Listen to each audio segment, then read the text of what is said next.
Hi viewers, I'm going to talk about the contraction apostrophe D, which is a spelling for the reduced word had or would or do or did. I'm only going to talk about had or would in this video. Now, apostrophe D is connected to a noun, and its spelling. It's in the written form. And we know that sometimes the written form doesn't give us the perfect pronunciation. And that is true for apostrophe D. Usually in the written form, we will only see the contraction in a quotation, the real words of a person, and that will be in quotation marks. In formal writing, we don't use contracted forms very much, but when we speak, we use contracted forms often. And when we say a contracted form by itself, not in a sentence, it will probably sound different than if it's in a sentence.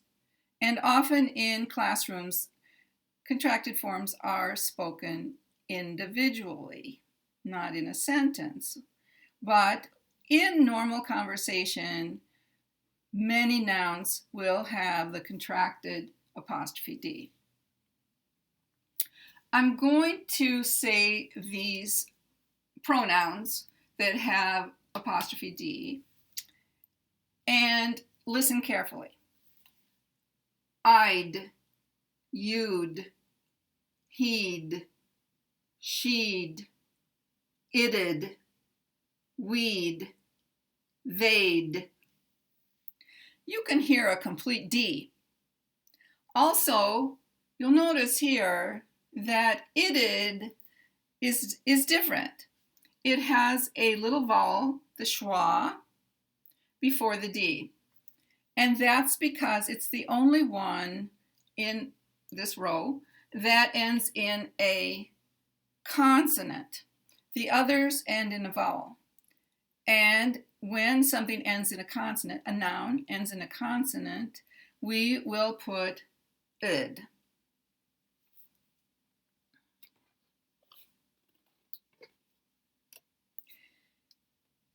The cats'd fight at night. The cats'd fight at night. David'd called me. David'd called me. This is a consonant and this is a consonant, so we use id. But if this were writing, we would usually not use the contracted form here. We would write the whole word.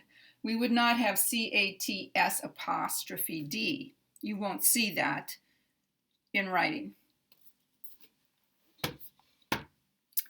Now that's the general rule, but English speakers don't always follow the rule. And sometimes they will put this pronunciation after a noun that ends in a vowel. So following the rule, we would say the tree'd fallen, the tree'd fallen. But if we break the rule, you may hear the tree'd fallen, the tree'd fallen. Or both of these ends with a vowel. Following the rule, the snow'd melted, the snow'd melted. But also we could hear the snow'd melted, the snow'd melted. And this really doesn't make a big difference. It's not a problem. If we put the apostrophe D on a word and we put it in a sentence, it's going to change. And the first thing to notice is that apostrophe D is not part of the noun, even though it's connected to a noun. It is part of the verb, and the verb can have, of course, more than one word.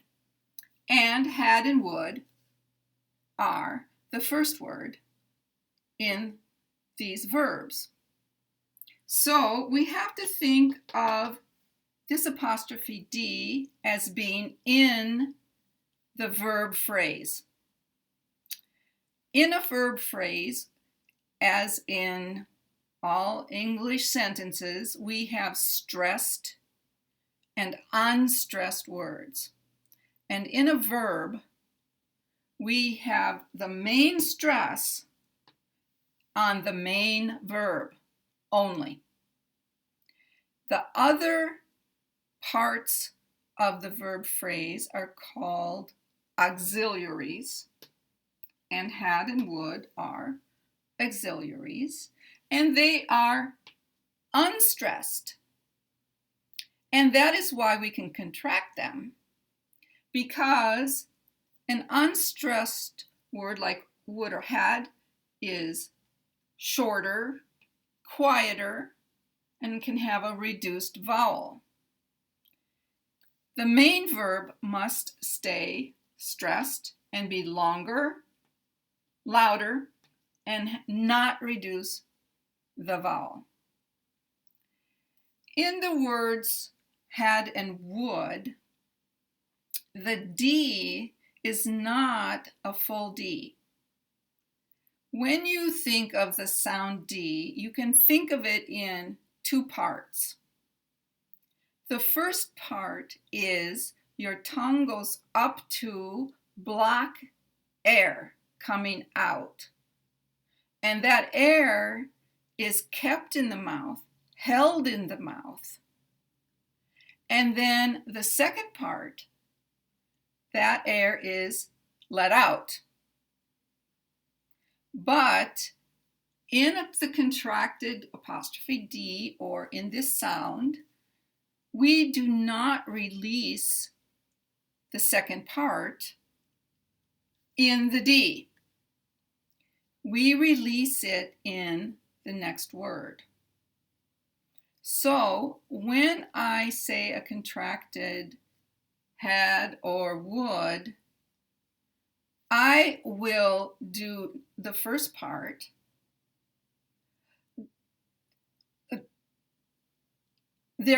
All I'm doing is stopping the air in my mouth. You can't really hear it, okay? But when I release it in the next word, then we hear something, and that's the contracted D.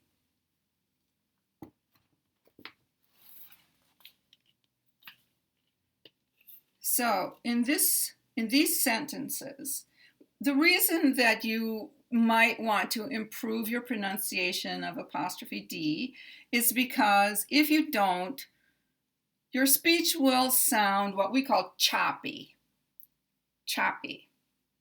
or cut up. So if I pronounce this D the normal way, he'd eaten a burger. He'd eaten a burger. There's too much release here at the D. We want to release the air on the E. He'd eaten a burger. He'd eaten a burger. If I say this and I pronounce both parts of the D here, I'd like a break. I'd like a break. There's too much of a division here. So the release will come here. I'd like a break. I'd like a break. And you can hear there is a difference. And the second one sounds more natural to English speakers. Now, in case you just have a question about how do you know if we're saying had, or how do you know if we're saying would, we can look at the grammar.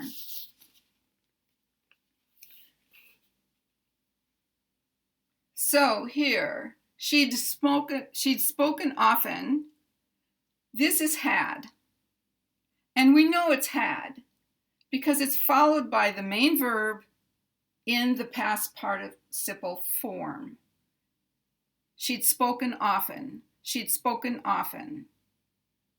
Here, she'd speak often. She'd speak often.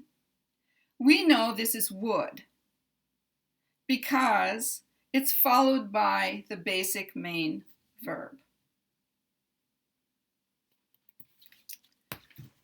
Thanks for watching, and thanks for learning English.